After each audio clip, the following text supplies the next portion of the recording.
ഇന്നത്തെ വീഡിയോ എന്ന് പറയുന്നത് നമ്മുടെ ബോഗൻവില്ല പ്രൂണിങ്ങിനെ കുറിച്ചിട്ടാണ്. നമ്മുടെ ബോഗൻവില്ലയുടെ സീസൺ കഴിഞ്ഞ് ഇനി പൂക്കളില്ല. അപ്പോൾ എന്താണ്, നമുക്ക് പ്രൂൺ ചെയ്ത് കുറച്ച് നിർത്താമെന്ന് കരുതി. അങ്ങനെ പക്ഷേ ആക്ച്വലി കുറച്ച് നേരത്തെയാണ് ഞാൻ ഈ പ്രൂൺ ചെയ്തിരിക്കുന്നത്. ഒരു ജൂലൈ ഒക്കെ ആകുമ്പോൾ പ്രൂൺ ചെയ്താൽ മതി. ഞാനൊക്കെ നേരത്തെ തന്നെ പ്രൂൺ ചെയ്ത് ഷെഡിലോട്ട് കയറ്റി വെച്ചു ഓർക്കിഡിൻ്റെ. അപ്പോൾ നമുക്ക് മഴ കൊള്ളാതെ നമുക്ക് സംരക്ഷിക്കാമെന്ന് കരുതി. ഈ കാണുന്നത് പോലെ കുറ്റിയാക്കിയിട്ട് വെട്ടി നിർത്തിയിട്ടുണ്ട് കേട്ടോ.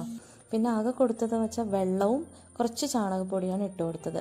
ഈ കാണുന്നതാണ് അതിലൊരു കുറച്ച് തളിര് ഇലകളൊക്കെ വന്നിട്ടുണ്ടായിരുന്നത്. ഒരു 2 ആഴ്ചത്തെ ഗ്രോത്താണ്. പിന്നെ കുറച്ച് പൂക്കളുള്ള ചെടികളുണ്ടായിരുന്നു, അത് ഞാൻ പ്രൂൺ ചെയ്തില്ല. പിന്നെ ഒരു 3 ദിവസം കൂടുമ്പോൾ മാത്രമാണ് ഞാൻ വെള്ളം കൊടുത്തത്. ഒരു പ്രാവശ്യം മാത്രമേ ചാണകപ്പൊടി ഇട്ട് കൊടുത്തിട്ടുണ്ടായിരുന്നുള്ളൂ. ബാക്കി ഈ ഒരു സാധാ കൊടുക്കുന്ന ഒരു കെയറിങ് മാത്രമേ ഞാൻ കൊടുത്തിട്ടുണ്ടായിരുന്നുള്ളൂ. ഈ കാണുന്നതാണ് ബോഗൻവില്ലയുടെ കളക്ഷൻ എന്ന് പറയുന്നത്. താഴെ വെച്ചിട്ടുണ്ട്. ഒരു 10-30 വെറൈറ്റീസ് ഉണ്ടായിരുന്നു.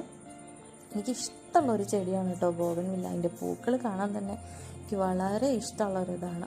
അതിൽ നല്ല കളർഫുൾ ഫ്ലവേഴ്സ് തന്നിട്ട് എൻ്റെ മുറ്റം നന്നായി ഭംഗിയാക്കി നിർത്തിയിട്ടുണ്ടായിരുന്ന ഒരാളാണ് കേട്ടോ ബോഗൻവില്ല എന്ന് പറയുന്നത്. ഇതൊരു 3 ആഴ്ചത്തെ ശേഷമുള്ള ഗ്രോത്താണ്.